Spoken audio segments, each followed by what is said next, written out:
Amados hermanos, Dios les bendiga, les habla su hermano José Ramírez, y hoy he sentido un vivo deseo en mi espíritu, en mi corazón, de hacer un recorrido espiritual por la ciudad santa, la Nueva Jerusalén. Entonces, vamos a Apocalipsis capítulo 22, comenzando desde el versículo 1. Allí dice: Dios me mostró un río limpio de agua de vida, resplandeciente como el cristal, que salía del trono de Dios y del Cordero. Gloria a Dios, que el Señor añada bendición a su palabra. Aquí dice un río que corre desde el trono de Dios. ¿Por qué? Porque Dios es la fuente de toda vida, la fuente de la bendición, la fuente de gracia. Claro que la vida en esta ciudad santa es luego de que Dios haya creado el cielo nuevo y la tierra nueva, según Apocalipsis 21:1, que dice: y vi un cielo nuevo y una tierra nueva, porque el primer cielo y la primera tierra pasaron y el mar ya no existía más. Dios tiene que destruir la tierra que ahora existe, porque fue maldecida por causa del pecado de Adán y Eva. Génesis 3:17 dice: maldita será la tierra por tu causa. Y los cielos, dice Job 15:15, y ni aun los cielos son limpios delante de sus ojos. Dios tiene que acabar todo vestigio, toda sombra de pecado, porque Dios es santo. Pero ¿a qué cielo se refiere la palabra? A la atmósfera terrestre que tenemos ahora, que fue contaminada con el pecado y será purificada por fuego, según segunda de Pedro 3:7. Y la tierra actual será limpiada con el fuego. Las montañas desaparecerán cuando el séptimo ángel derrame su copa por el aire, según Apocalipsis 16:20. Y el mar y los océanos ya no serán más. Apocalipsis 21:1 dice: y el mar ya no existe más. Y todas estas cosas, dice segunda de Pedro 3:19, que pasarán con gran estruendo. Me imagino que con el mismo estruendo con que fueron creados por Dios. Del producto de la fundición de estos elementos que fueron corrompidos por el pecado del hombre, Dios creará un nuevo cielo y una nueva tierra. Eso lo dice segunda de Pedro 3:13. Pero nosotros esperamos, según sus promesas, cielos nuevos y tierra nueva, en donde more la justicia. Y eso también lo dice Isaías 66:22. Dice: porque como los cielos nuevos y la tierra nueva que yo hago permanecerán delante de mí, dice Jehová. En estos cielos y la tierra nueva, también el mundo animal, la fauna actual, será renovada. Y la flora en la tierra, esta tierra nueva que Dios crea, será más colorida, más fragante y más hermosa que la que tenemos hoy. Es por eso que el Señor dijo: he aquí yo hago nuevas todas las cosas. Entonces Juan aquí nos describe, nos da una descripción de cómo es la nueva Jerusalén, la ciudad santa por dentro, cómo es el interior de la nueva Jerusalén. Esto lo permitió Dios a Juan para que los que esperamos el rapto de la iglesia vivamos en santidad y guardemos su palabra para poder entrar en la ciudad santa y caminar por las calles de oro. Dice el Señor que allí no entra nada inmundo, ninguna cosa inmunda. La Nueva Jerusalén será la capital mundial del reino de Dios Esto quiere decir que habrá ciudades en la tierra nueva, pero esta ciudad santa, la Nueva Jerusalén, será el corazón del reino de Dios en la tierra. Ahora, ¿qué arquitecto construirá la Nueva Jerusalén? ¿Serán los ángeles? Pues Pablo nos dice que Dios es quien la construirá. En Hebreos capítulo 11, versículo 10 dice, porque esperaba la ciudad que tiene fundamentos, cuyo arquitecto y constructor es Dios. Mire, el Señor se esmerará en la construcción de esta santa ciudad de la Nueva Jerusalén, así como se esmeran en ataviar a la esposa para su marido. Apocalipsis 21:2 dice, y yo, Juan, vi la ciudad santa, la Nueva Jerusalén, descender del cielo de Dios, dispuesta como una esposa ataviada para su marido. Esta ciudad tendrá un tamaño de 12.000 estadios, dice la palabra. Eso equivale a 2.200 kilómetros. Esta ciudad será muy alta también, con un muro grande y alto, con 12 puertas. Y además de ser alta, también su altura se nota aún más porque fue edificada sobre un monte alto. Dice que hay un río limpio de vida en esa ciudad. A través del Antiguo Testamento, los profetas, ellos utilizaban la ilustración de un río para expresar el poder, la riqueza, la provisión y la paz que Dios da. Isaías 48:18 dice, oh, si me hubieras atendido a mis mandamientos, fuera entonces tu paz como un río. David, el salmista, quien era profeta también, él describe este río en el Salmo 46, versículos 4 y 5. Ahí dice, del río sus corrientes alegran la ciudad de Dios, el santuario de las moradas del Altísimo. El agua es un elemento vital en la tierra. Sin agua no hay vida. Es imposible la subsistencia de cualquier tipo de vida sin agua. La historia bíblica se desarrolla en la región del Medio Oriente, y esa es una de las zonas más secas, más calurosas de la tierra. Muchos lugares son xerófilos, en donde el agua tiene un gran valor, porque uno de los regalos más importantes que Dios nos dio a través de la naturaleza es precisamente el agua. Y el agua es tipo del Espíritu Santo, de la palabra de Dios, de una vida nueva. Por eso el Señor le dice a la samaritana, yo te daré agua que salta para vida eterna. Dice que esas aguas son resplandecientes como cristal. Esto revela que las aguas del río de la Nueva Jerusalén son aguas puras, sin contaminación. El cristal es transparente, limpio, y el resplandor es por causa de la gloria de Dios.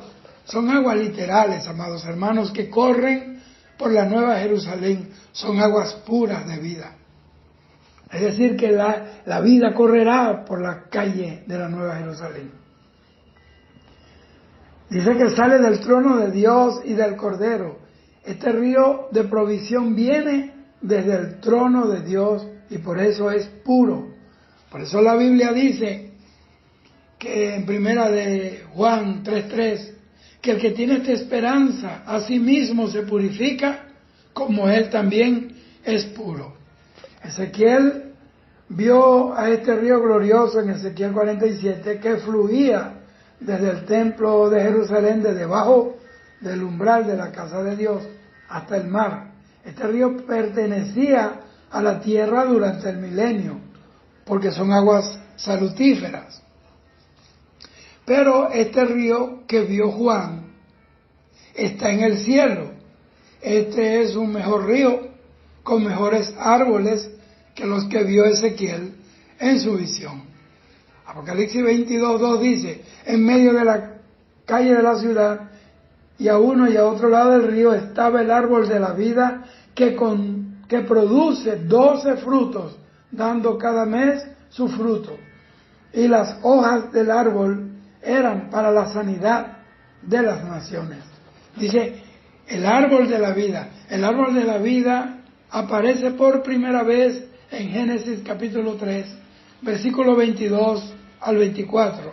Y después de que Adán y Eva comieron del árbol prohibido, del árbol de la ciencia, del conocimiento del bien y del mal, Dios los echó del huerto del Edén y no les permitió comer del árbol de la vida.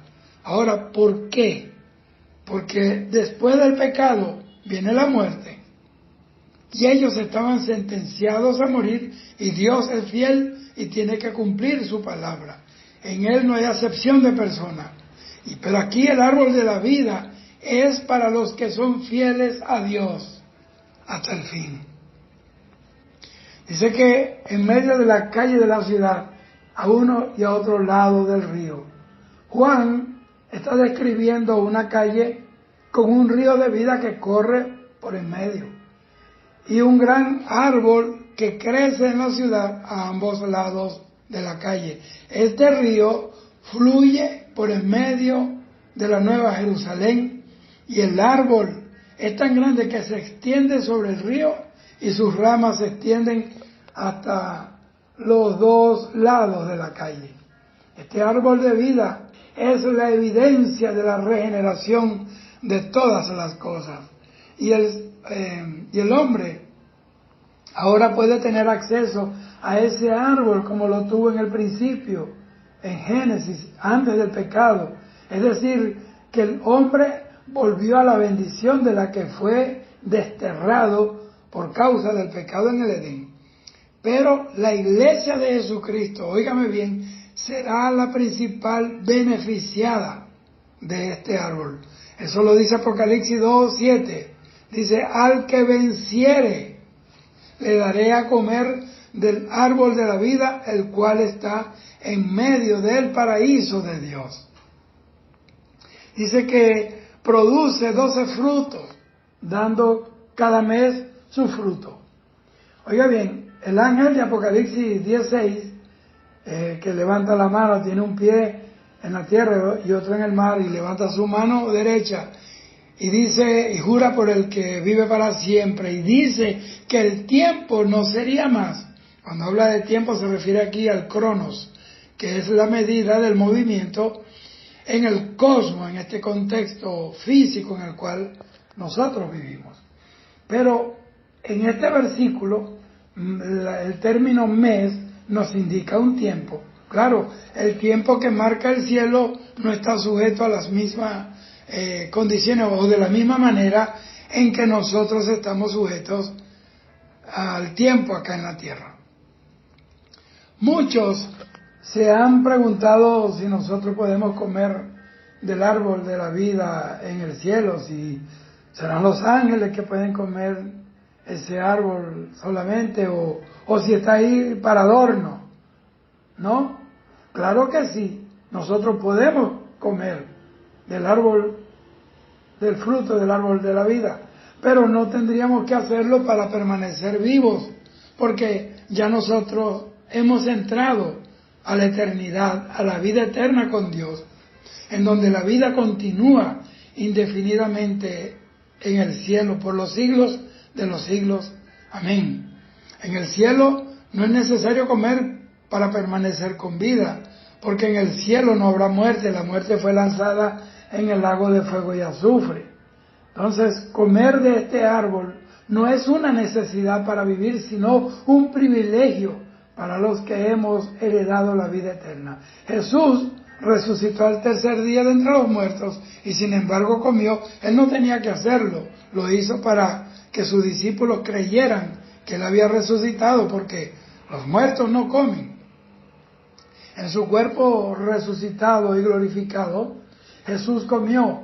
Lucas 24:41 al 43 dice, Y como todavía ellos de gozo no lo creían, o sea que no creían que él había resucitado, y estaban maravillados, les dijo Jesús a ellos: ¿tenéis algo de comer? Entonces le dieron parte de un pez y un panal de miel, y él lo tomó y comió delante de ellos. Los ángeles también comieron carne con Abraham, Génesis 18, versículos 6 al 8. Y nuestra reunión con el Señor en el cielo es llamada la cena de las bodas del Cordero, Apocalipsis 19, 9. Obviamente la cena es comida, y para los judíos la cena era la comida más importante para ellos. Por eso Jesús dice: aquí toco la puerta, si alguno abriere, entraré y cenaré con él y él conmigo. Esa es la última comida del día. Comer la cena espiritualmente con el Señor, abriendo las puertas de nuestro corazón, nos asegura que tendremos un desayuno en el reino de los cielos. Entonces, en toda cena hay comida. La cena para un judío, como le dije, es muy importante. Entonces, para nosotros no debe haber nada más importante que tener nuestra mirada en ese día, en ese evento de la cena de las bodas del Cordero. La humanidad cayó por lo que comieron en el Edén, y ahora a la iglesia se le permite comer en el cielo por lo que Jesucristo hizo por nosotros en la cruz del Calvario. Todo eso lo compró Jesús con su muerte y su dolor. Les explico algo. Así como el pan de la proposición en el tabernáculo y en el templo en el Antiguo Testamento solo lo podían comer los sacerdotes, así es también con el árbol de la vida. Este árbol está en medio de la Nueva Jerusalén para que nosotros, los reyes y sacerdotes de Dios, comamos de su fruto 12 meses del año. Dice que las hojas del árbol de la vida, eran para la sanidad de las naciones. Pero ¿por qué las naciones necesitan sanidad en esos días de cielo nuevo y tierra nueva? ¿Habrá entonces naciones que enfermen en esos días? Entiendan esto. Por un árbol entró la muerte y la enfermedad, la maldición a toda la humanidad. Así también, por las hojas de este árbol, las naciones se van a mantener sanas. Y note que nosotros comemos del fruto del árbol, pero las naciones recibirán las hojas del árbol de la vida.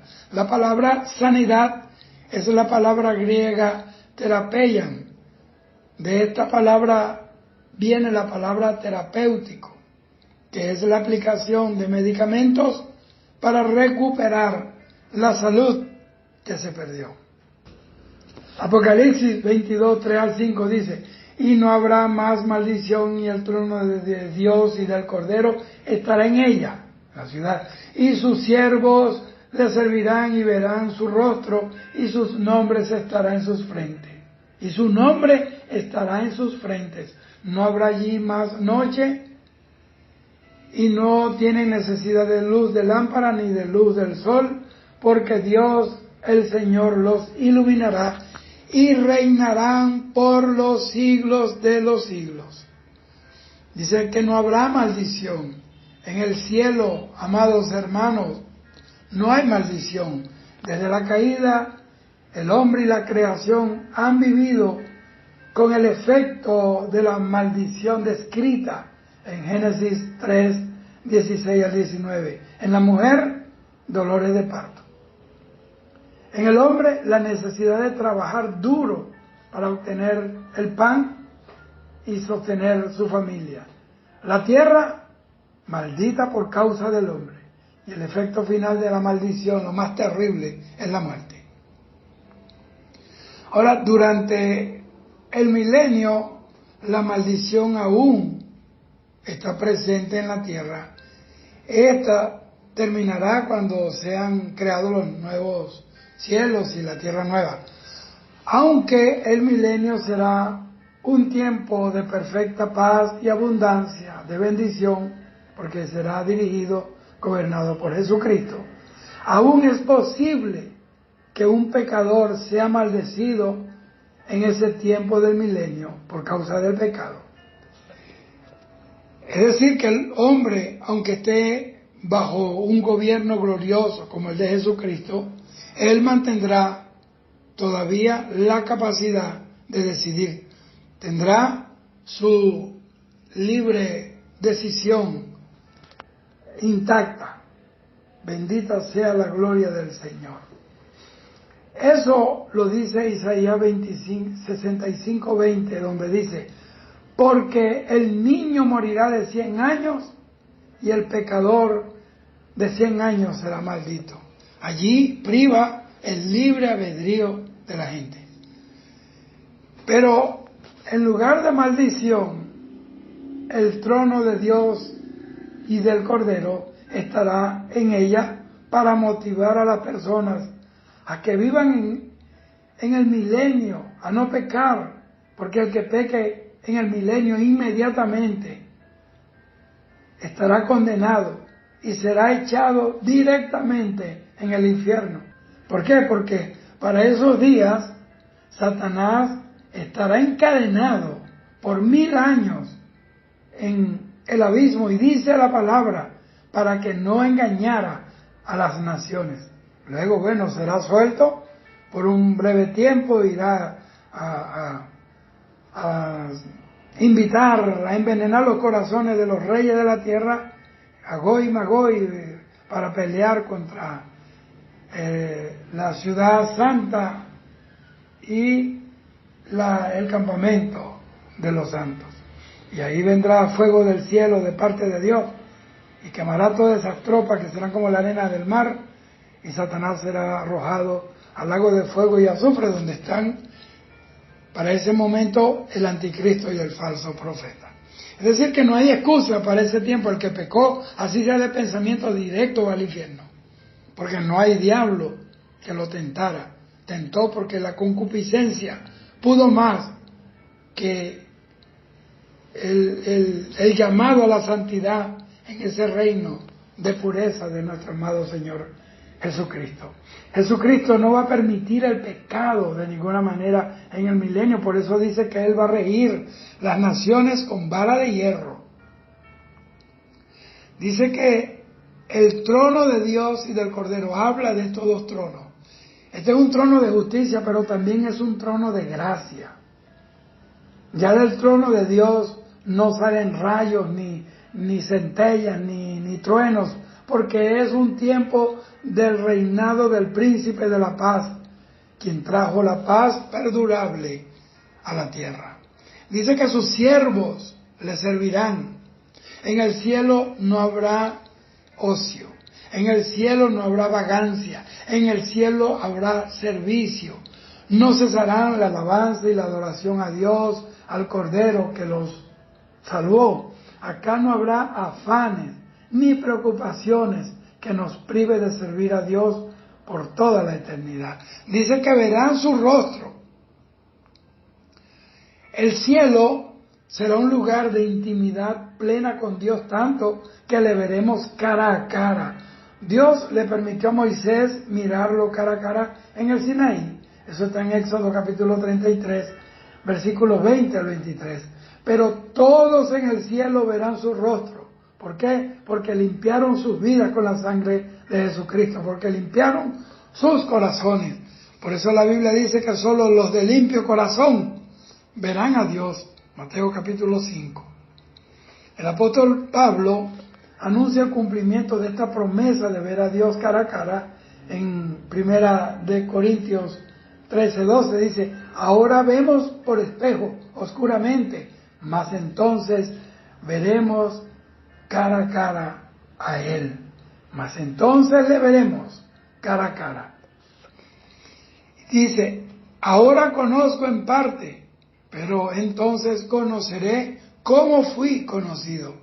En aquel día nadie nos privará de ver a Jesucristo personalmente, claramente, no oscuramente, así como por espejo, como lo vemos hoy, así como lo dice Pablo. Le veremos cara a cara. No hay mayor gloria que la de ver a Dios cara a cara y de conocer personalmente a Jesucristo. Y ver al Señor Jesucristo significa que entenderemos todas las cosas que están escondidas a todo género humano, porque ya no seremos los humanos limitados, imperfectos, que somos en este contexto físico y natural, sino que seremos semejantes a Él, seremos iguales a Él. Dice, su nombre estará en sus frentes. Esto habla de la identidad eterna con Dios que tendremos en el cielo. Ese nombre habla de identidad. Y Él dijo, ellos serán mi pueblo y yo seré su Dios. Eso quiere decir que le pertenecemos a Él por la eternidad. Dice que no habrá allí más noche. ¿Por qué? Porque la oscuridad ya no será más. El cielo es un lugar de perpetua luz. No habrá luz de sol porque el sol ya no será más. Dios es la luz del cielo y el Cordero ilumina. Dice la palabra también aquí que reinarán por los siglos de los siglos. Este reino no tendrá límite, como es el caso del milenio. Bueno, durará solo 1000 años. Nosotros disfrutaremos en el cielo de un reino eterno que no tendrá fin.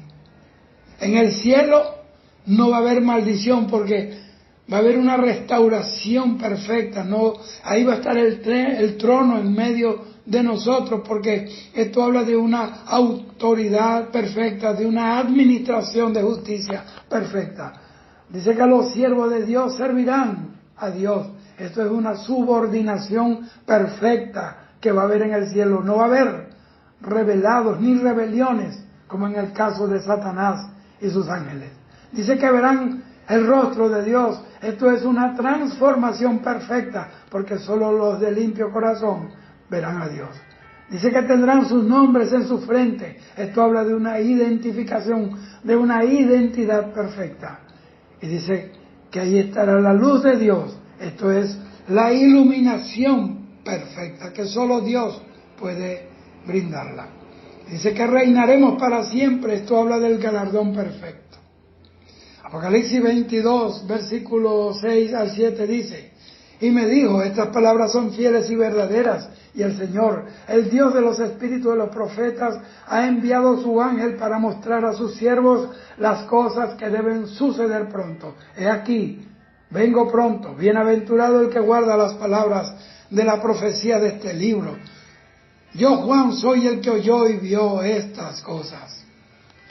Dice, fieles y verdaderas. Esas palabras certifican y confirman la veracidad de lo que acá Dios está diciendo. Además de ser estas palabras dos títulos con que Jesús es identificado cuando aparezca para establecer su reino milenial en la tierra y acabar con el gobierno del anticristo y del falso profeta, con el gobierno de los hombres. Apocalipsis 19:11 lo dice.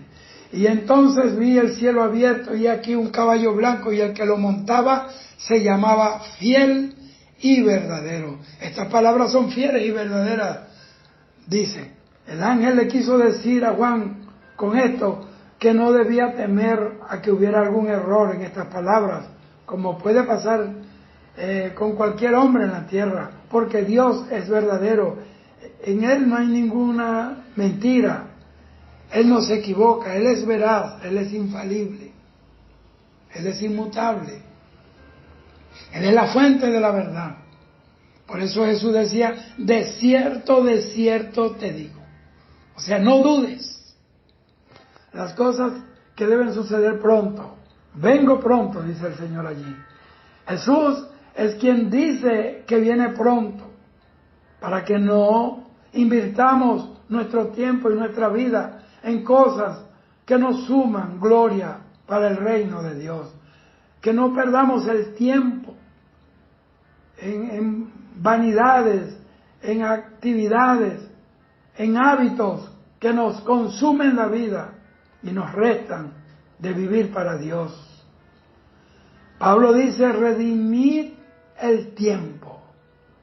La palabra pronto de que se habla acá es la palabra griega antigua que quiere decir de repente. La iglesia primitiva, la iglesia del primer siglo, ella esperaba el regreso de Jesús pronto. Y murieron todos y Jesús no vino en sus días. Entonces, ¿quiere decir que Jesús le mintió? Claro que no. Esto es porque Dios quiere que todas las generaciones de los que le sirven a Él estén listas, esperando y preparadas para el regreso del Señor. Dice, bienaventurado el que guarda las palabras de la profecía de este libro.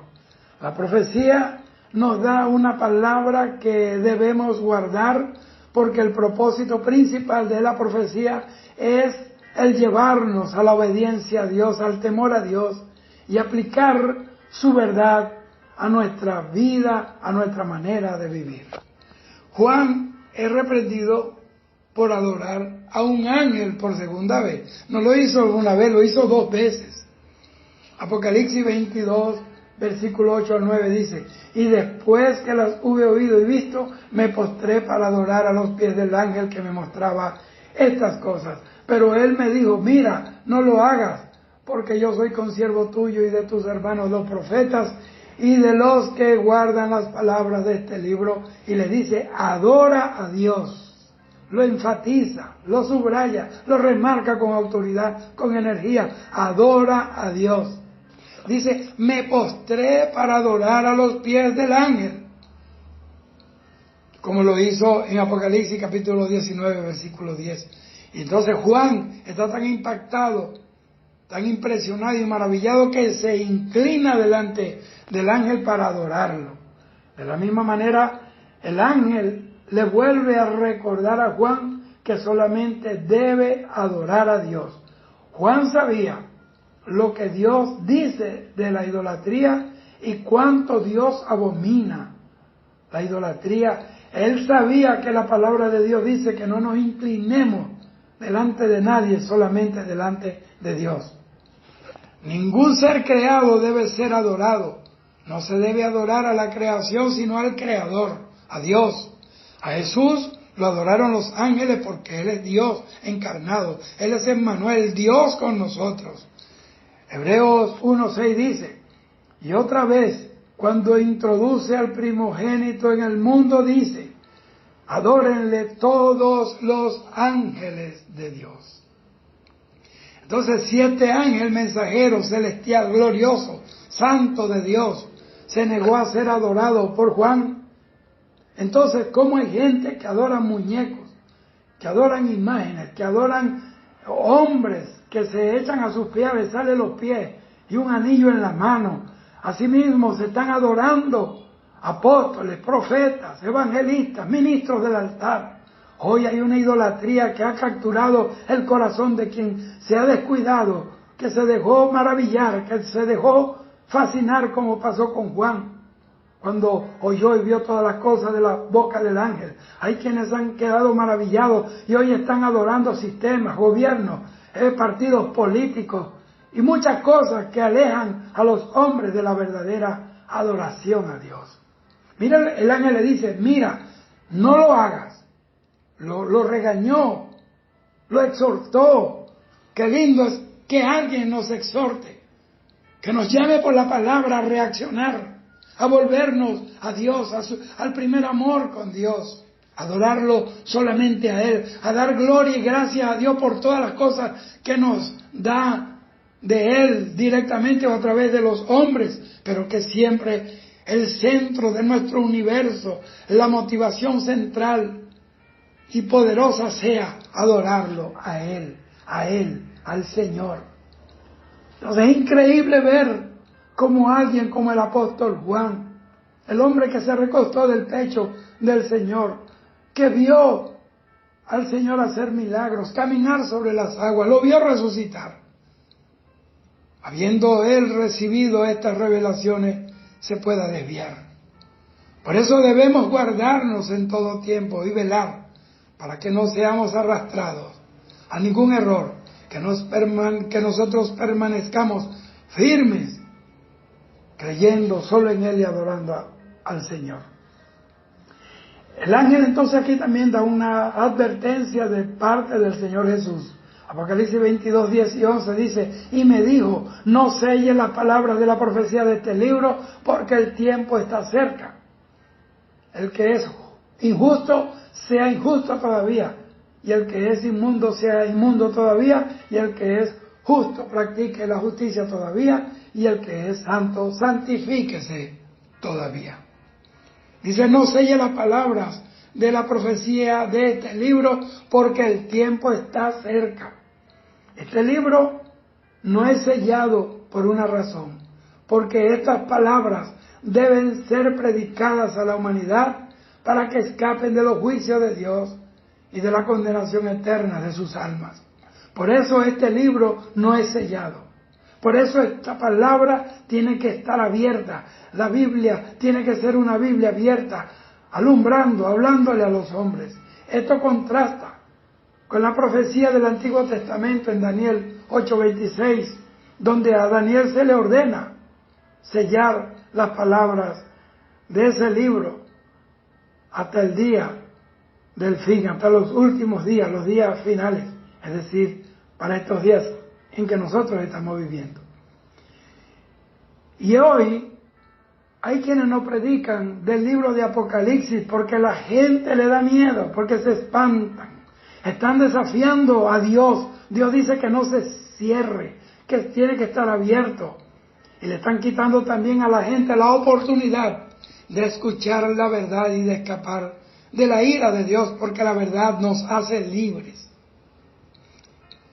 Dice, el que es injusto, sea injusto todavía, y el que es justo, practique la justicia todavía. Esto quiere decir que no hay tiempo para prepararnos, sino que debemos estar ya ready, preparados, tenemos que estar listos, que no habrá tiempo para un arrepentimiento de último minuto, porque será en un abrir y cerrar de ojos, será en fracciones de segundo. Hoy es el tiempo. Y si las cosas reveladas en Apocalipsis no te han hecho pensar en tu salvación eterna, entonces yo creo que nada lo va a hacer. No habrá una segunda oportunidad después de esto. No habrá un segundo rapto. El rapto es un evento único e irrepetible. Entonces sea usted que me está oyendo, como una de esas 5 vírgenes sabias, tenga aceite suficiente y su lámpara manténgala encendida. Apocalipsis 22, 2 y 13 dice, he aquí, yo vengo pronto y mi galardón conmigo para recompensar a cada uno según sea su obra. Yo soy el alfa y el omega, y el principio y el fin, el primero y el último. Dice, aquí vengo pronto. Ese pronto es un toque de Dios continuo, de la trompeta de Dios, para que estemos siempre alertas, listos para oírnos con el Señor en el rapto. Mateo 24 dice, por tanto, también vosotros estad preparados, porque el Hijo del Hombre vendrá a la hora que no pensáis. Ese es el de repente de Dios. Y mi galardón conmigo. Jesús va a recompensar a cada uno según sea su obra. La obra, el trabajo, el sacrificio que hemos hecho, nuestro sufrimiento, no son en vano. Eso tendrá recompensa en aquel día que viene. Pero nuestro compromiso de servir a Dios tiene que ser de puro amor. Ese amor ágape como el que el Señor tuvo y tiene por nosotros. De tal manera amó Dios al mundo, que dio a su único Hijo. Pero esto muestra que nuestra salvación es por fe, no es por obra. Por mucho que usted obre aquí, usted no se va a salvar por obras. Pero la salvación está acompañada, obviamente, de obras que agradan a Dios. Santiago 2:20, Tito 3:8. Porque cuando una persona nace de nuevo, pues hay una nueva naturaleza, somos un nuevo árbol, un árbol bueno que da buenos frutos. Y dice el Señor que el Padre Celestial es exaltado, es glorificado y es alabado por causa de nuestras buenas obras. de nuestra conducta y nuestro testimonio. Dice, yo soy el alfa y el omega, el principio y el fin, el primero y el último. Eso es como un incentivo añadido para lo que debemos hacer y estar en lo correcto. El estar listo para el regreso de Jesucristo a la tierra, a buscarnos. Él nos esperará en el cielo. La tierra va a ser impactada con el toque de trompeta y con la voz de Dios, como arcángel, con esa autoridad. Dirá a su iglesia, a su pueblo, subid. Él nos recuerda quién es Él. Él es el que viene por nosotros. Si nosotros en realidad supiéramos y entendiéramos quién es Jesús, no tendríamos problema de estar listos para su regreso. Esperándolo con amor, dice, los que tienen la bienaventurada esperanza de ver al Señor. El título, el primero y el último, es también una prueba irrefutable de que Jesús es el Señor. Isaías 41:4 dice, yo Jehová el primero y yo mismo con los postreros. Apocalipsis 22:14 y 15 dice, bienaventurados los que lavan sus ropas para tener derecho al árbol de la vida y para entrar por las puertas de la ciudad. Mas los perros estarán fuera, los hechiceros, los fornicarios, los homicidas, los idólatras y todo aquel que ama y hace mentira. Dice, bienaventurados los que lavan sus ropas. El hacer sus mandamientos es la mejor decisión que puede tomar un siervo de Dios, un hijo de Dios. ¿Por qué? Porque en cumplir los mandamientos, cumplir su palabra, hay una bendición inherente. ¿Por qué? Porque todas sus palabras, todos sus mandamientos son buenos y correctos para nosotros. Dice que no solo de pan vivirá el hombre, sino de toda palabra que sale de la boca de Dios. Dice, mas los perros estarán fuera y los hechiceros, los fornicarios, los homicidas. La expresión los que están fuera no quiere decir que los malignos, que los pecadores van a estar afuera de la muralla del cielo, golpeando y pateando las puertas del cielo para que lo den entrar. Claro que no. Simplemente esto quiere decir que los que amaron el pecado estarán destituidos para siempre de la gloria de Dios. Jamás podrán entrar en las mansiones eternas del cielo. Pero, ¿por qué dice que los perros estarán fuera? Pues no son perros literales, no son animalitos, no son canes. Son los que son inmorales, impuros. Son los concupiscentes. ¿Por qué? Porque los perros generalmente andan por las ciudades, por las calles, los perros callejeros que no tienen amo, andan por las calles buscando carroña, comiendo inmundicia, se alimentan de carroña. Esos son a los que David se refirió proféticamente, hablando del Mesías en la cruz, cuando dijo, perros me han rodeado. No eran perros literales, eran los pecadores que hacían burla de él mientras él colgaba del madero, agonizando en dolor insufrible para cualquier ser humano. A estos son los que Jesucristo se refirió en Mateo 7:6 cuando dijo, no deis lo santo a los perros. Y Filipenses 3:2, ahí Pablo dice, guardaos de los perros. Jesús da una palabra de verificación en Apocalipsis 22:16, dice, yo Jesús he enviado mi ángel para daros testimonio de estas cosas en las iglesias. Yo soy la raíz y el linaje de David, la estrella resplandeciente de la mañana. Dice, yo Jesús he enviado mi ángel para daros testimonio. Con estas palabras solemnes Jesús autentica todo el libro, porque quien da el testimonio es un ángel santo de Dios, pero quien lo envía es Jesús. Eso es suficiente para que confiemos que es palabra verdadera de Dios. Dice, para daros testimonio de estas cosas en las iglesias. Óigame, el libro de Apocalipsis está escrito para las iglesias. Este libro no es un asunto privado, no es un asunto reservado para una casta religiosa. No, es para todos los que creen en el Señor, es para todos los creyentes. En Apocalipsis capítulo 2 y 3, ahí están las cartas a las 7 iglesias. Dice, yo soy la raíz y el linaje de David. Gloria al Señor. Este es un título mesiánico, puede corroborarlo leyendo Isaías 11:1. Y esto muestra que Jesús es ambos, es el creador del rey David y su descendiente. Jesús habló de esta idea en Mateo capítulo 22, versículo 41 al 46. Dice, la estrella resplandeciente de la mañana.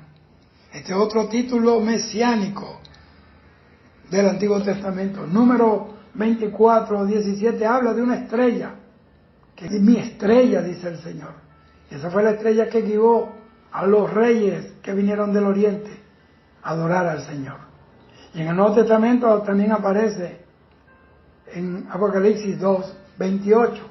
Jesús, como la estrella de la mañana, brilla y anuncia la llegada de un nuevo día. Ese día que anuncia la estrella de la mañana no es otro que el rapto de la iglesia.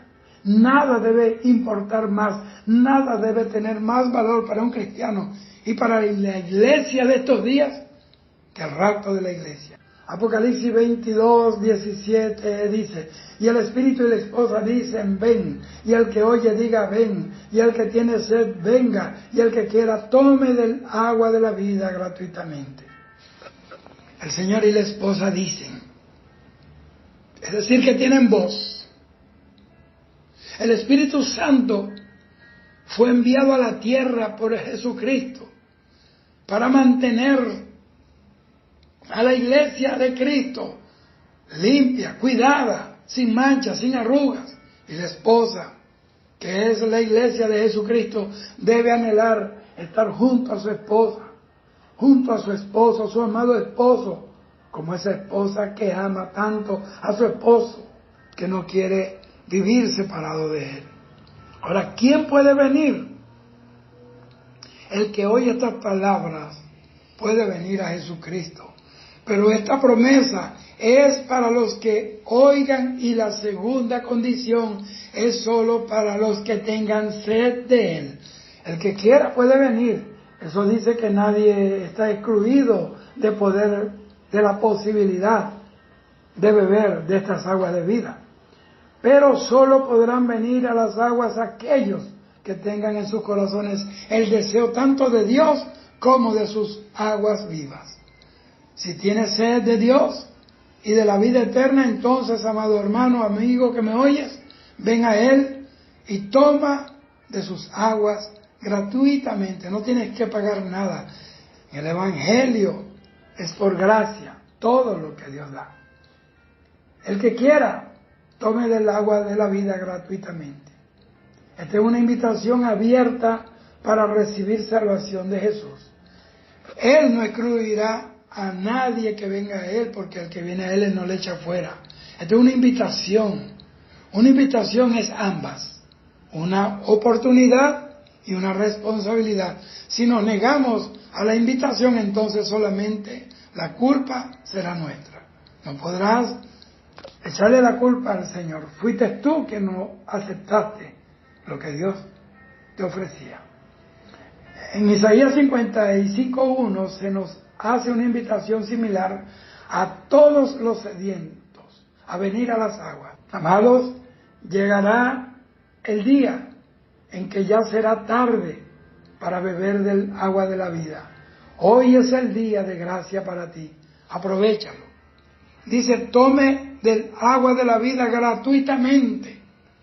Todas las religiones de este mundo exigen a sus seguidores que deben traer algo para dar a sus dioses, para sacrificar a sus dioses.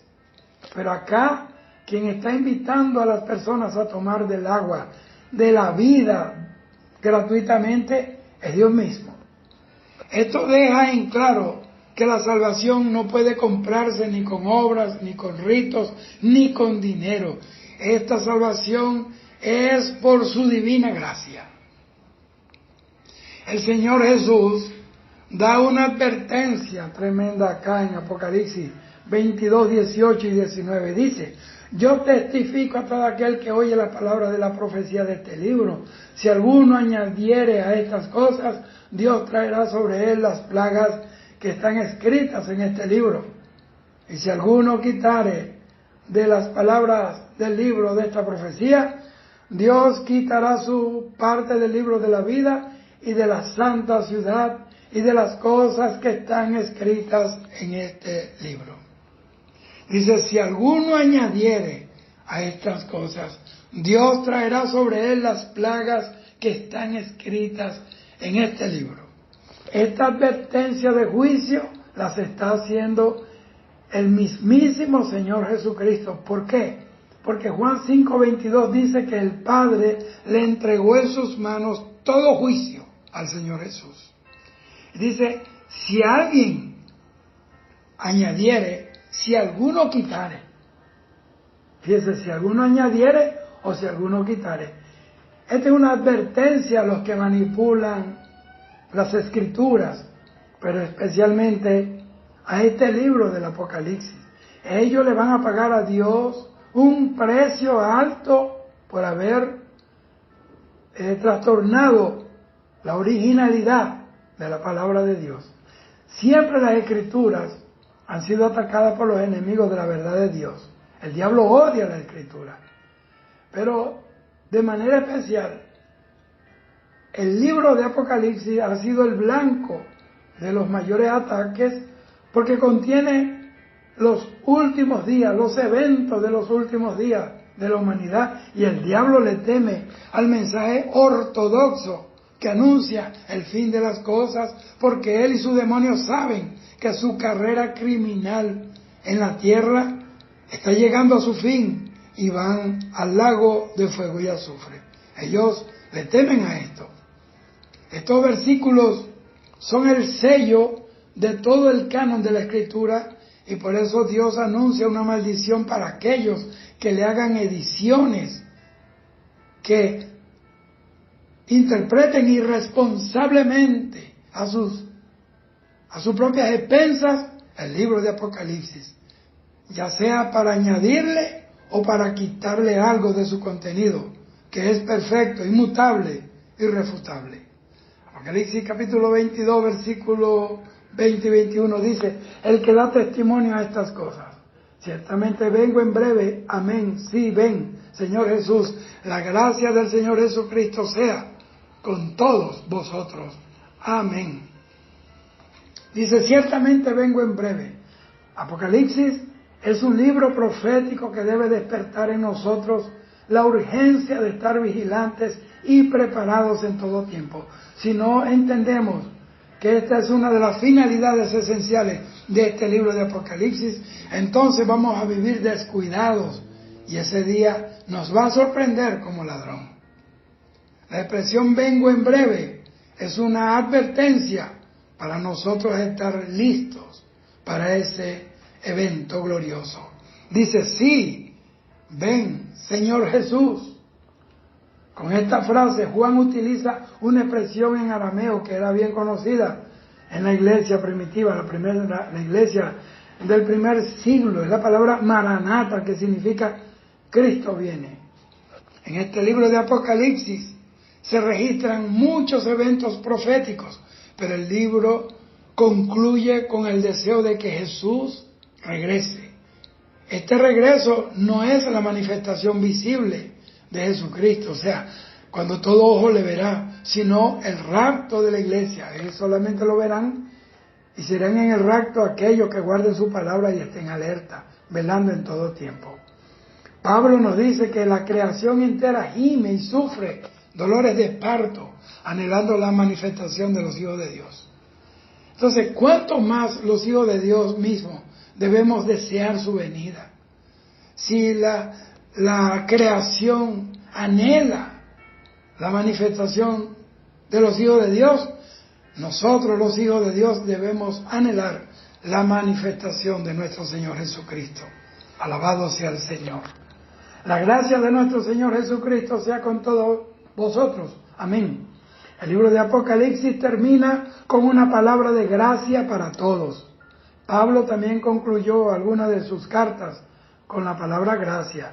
En 2 de Tesalonicenses 3, 17 y 18, allí Pablo confirma que fue escrita por su propia mano, y esto era la certificación de que era una carta paulina que le pertenecía a él, fue escrita por él, que era una carta apostólica. Entonces no hay mejor palabra para cerrar el libro de la historia de la humanidad que la palabra gracia. Por gracia, óigame, por gracia somos salvos. Por gracia ejercemos el ministerio. Por gracia recibimos los dones y el poder del Espíritu Santo. Y cuando estemos en el cielo sabremos que no hicimos nada para merecer todo lo que Dios nos dio, que fue de pura gracia. Noten que el último versículo del Antiguo Testamento contiene una maldición. Dice, no sea que yo venga y hiera la tierra con maldición. Eso está en Malaquías 4:6. Pero las últimas palabras del Nuevo Testamento hablan de gracia debido a que la gracia describe el trato de Dios con el hombre en base al nuevo pacto en Jesucristo su Hijo, en base a lo que Jesús hizo por el hombre. Que Dios te bendiga, que Dios te guarde, mantente despierto, encendido tu corazón con las llamas del Espíritu, porque pronto volaremos hacia el cielo. Shalom.